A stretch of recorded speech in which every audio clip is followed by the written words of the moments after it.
In this video I'll show you how to remove the rear cup holder of your Toyota Corolla or Toyota Matrix or Pontiac Vibe from 2003 to 2008. So in case it's broken and you want to replace it, what you need to do, you see there's two Phillips head screws over there and we need to unscrew them. That's the first step. So take your screwdriver and go ahead and take them out.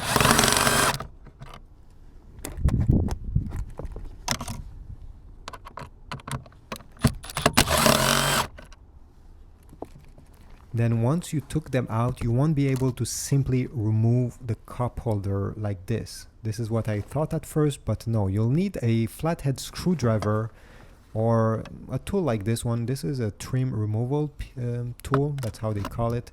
And you need to jam it on the top there and pry the cup holder because it's still held by some clips. So you put it there, you jiggle it a bit like this, and the cup holder assembly is coming out by itself completely, and you're done.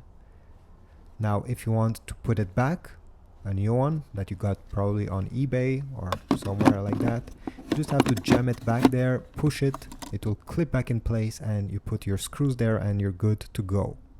So I hope this was useful. Please leave a like, subscribe, and I'll see you in the next video.